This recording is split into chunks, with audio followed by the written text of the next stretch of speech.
السلام عليكم، ازيكم يا حبايبي؟ عاملين ايه؟ يا رب تكونوا كده دايما بخير يا رب كده، وبصحة وبسعادة دايما، وكل سنة وانتوا طيبين.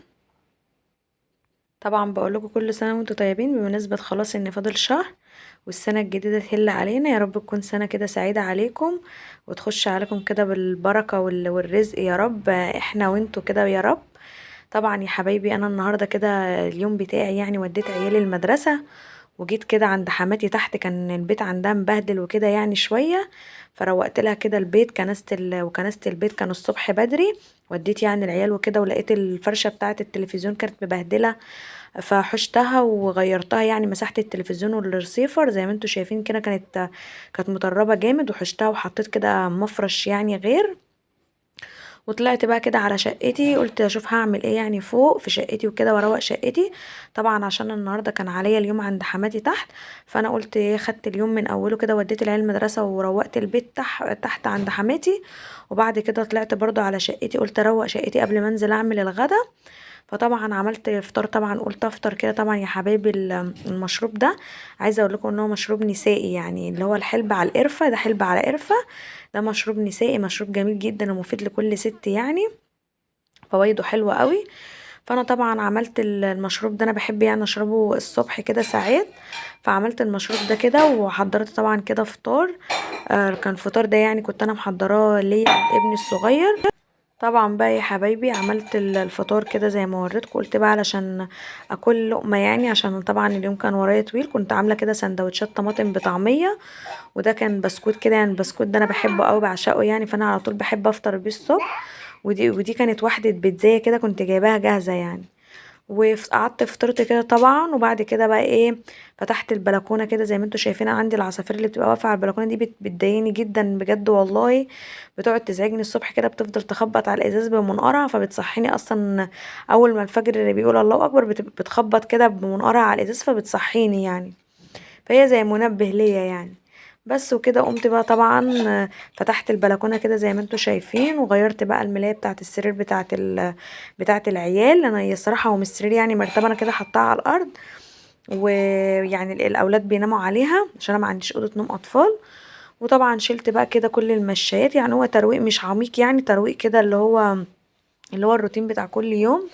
فطبعا شلت كده المشايات زي ما انتوا شايفين، وبرضو روقت كده الشقة بتاعتي، ومسكت كده طبعا كنست الشقة كلها، نفضت الحافظات، وفرشت ملاية كده جديدة على السرير اللي هو بتاع الأطفال، وبرضه هوريكم دلوقتي. وطبعا دعكت المواعين اللي كانت في المطبخ مكان ما كنت عامله للولاد الفطار الصبح هما ماشيين على المدرسه. وروقت طبعا الدنيا، ولادي كانوا طالما مبهدلين الدنيا، طبعا ده كله كان من امبارح، والدنيا كانت عندي مبهدله زي ما انتوا شايفين كده. فانا طبعا بقوم الصبح بقى ايه، بعد ما بيمشي على المدرسه، حاجه بتقولي بقى كده البدريه منسيه، زي ما بيقولوا البدريه منسيه، يعني تقومي الصبح بدري تخلصي كل اللي وراكي وتعملي كل اللي وراكي، فتلاقي كل حاجه اتعملت كده بسرعه، وعندك وقت كتير تعملي بقيه يومك يعني. وكده بعد ما خلصت بقى شقتي يا جماعه وفرشتها، حبيت كده ارش فيها شويه معطر، رشيت كده شويه معطر يعني، وفرشت بقى شقتي ودعكت المواعين وخلصت. طبعا انا مش عايزه اقول لكم والله يا جماعه، بعد اللي انا بعمله ده كله ولادي بيجوا من المدرسه، يعني ربنا يخليهم يعني، بيجوا من المدرسه بيخلوها ما شاء الله كأنها متروقتش يعني. فهنعمل ايه يعني، اي ست بيت اكيد حاسه باللي انا بقول عليه دون، ومعاه عيال يعني ما بيخلوش حاجه على حالها يعني. فانا الحمد لله روقت بقى شقتي كده وخلصت وظبطت الدنيا، ونزلت بقى تحت كده عند حماتي، طبعا قلت اعمل بقى الغدا. فطبعا الغدا كان بتاع النهارده كان قرنبيط زي ما انتوا شايفين كده يعني. فانا يعني قلت اعمل قرنبيط، انا هعمل القرنبتين الكبار اللي انتوا شايفينهم دول ببيضتين اتنين بس، وهوريكم برضه الطريقه ازاي، وممكن تعمليها ببيضه واحده وممكن ما تعمليش ببيض خالص، على حسب ما انت تحبي يعني. طبعا انا قطعت القرنبيط بتاعنا كده، فصلت الراس عن القرنبيطه كده، ومسكت كده طبعا القرنبيط بتاعنا قطعته حتت كده زي ما انتوا شايفين وقشرته. يعني انا بحب اقشره، مش بحب اعمله سليم زي ما انتوا شايفين، قشرته كده بيبقى لما بتيجي بقى تسلقيه وتحمريه بيبقى طري كده، مش فيه حاجه بتشد، يعني لما بتقشري الحته اللي هي فوق دي ما يبقاش فيه حاجه بتشد كده وانتي بتاكليه. وطبعا حطيته كده في الميه، حطيت شويه كمون وملح في الميه بتاعه السلق بتاعته وسبته يتسلق. وجيت هنا بقى جبت بوله زي ما انتوا شايفين كده، وقلت اعمل الخلطه، حطيت دقيق وحطيت البيضتين اللي انا وريتهم لكم، وحطيت كوبايتين ميه، وحطيت شويه بابريك، حطيت شويه فلفل اسود وكمون وملح، وحطيت شويه كركم. الكركم ده ايه يا حبايبي؟ علشان يخلي القرنبيط بتاعك لونه اصفر كده وحلو. وطبعا قلبت كل ده طبعا مع بعض. وطبعا الخضره بقى، الخضره دي بقى يا حبايبي انا كنت جايباها كده من الغيط من عندنا. طبعا جينا نجيب من عند ست يعني بتبيع خضار جنبنا، ما لقيتش عندها خضره الصراحه. فالغيط بتاعتنا بعيده شويه، فجوزي طبعا ركب المكنه بتاعته كده، راح جاب شويه خضره من الغيط وجه. فكانت صبحه كده وشكلها جميل يعني زي ما انتم شايفين. قطعتها كده بقى على الخلطه بتاعتنا. وده القرنبيط بتاعنا طبعا بعد ما اتسلق سلقه حلوه كده يعني، ولا اللي هو مسلوق قوي ولا اللي هو طالع يعني مش مسلوق. فعشان لما يتحمر معاكي تعرفي تاكليه وتغمزيه كده يبقى طعمه جميل. وطبعا مسكته كده يا حبايبي، نزلته في قلب التتبيله. طبعا انا مظبطه التتبيله دي وحاطه لها كل حاجه، الملح والفلفل الاسود والكمون. والخضره طبعا انا حاطه لها خضره كتير كده زي ما انتم شايفين. مش عايزه اقول لكم بيبقى طعم القرنبيط جميل جدا بالخضره. انا مش حاطه شبت، انا حاطه بس كزبره. الخضره حطاها كزبره بس.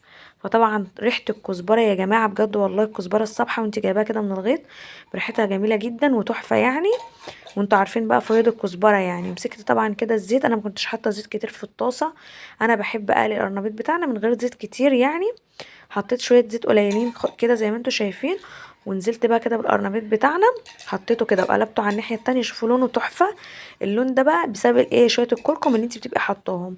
وقلت بقى اعمل جنب القرنبيط بتاعنا كده شويه بطاطس مهروسه برضو بالبيض. وهوريكم برضو دلوقتي انا هرس البطاطس ازاي. وكنت عاملاها بسمنه بلدي، كانت طعمها تحفه بجد والله. وده القرنبيط بتاعنا بعد ما طلع من الزيت كده وحمرته، كان شكله جميل جدا ولونه اصفر كده زي ما انتم شايفين. طبعا يا جماعه لما بتيجي تعملي قرنبيط اكيد بيفيد مع في الاخر كده شويه مفتفتين. فبمسكهم احطهم في الخلطه واعملهم بقى زي قرص بيض كده زي ما انتم شايفين. والبطاطس بتاعتنا هرستها، طلعها صفيتها من الميه وهرستها. ومسكت كده طاسه حطيت فيها سمنه بلدي. عايزه تاكلي بطاطس مهروسه تحفه، اعمليها بسمنه بلدي ما تعملهاش بزيت. حطيت كده السمنه البلدي بتاعتنا وحطيت البيضتين وحمرتهم كده في السمنه. وبعد كده نزلت بالبطاطس المهروسه. مش عايزه اقول لكم على طعمها بجد والله كان تحفه. حطيت برده شويه كمون، ما تحطيش فلفل اسود. حطيت شويه كمون وملح وحطيت شويه كركم.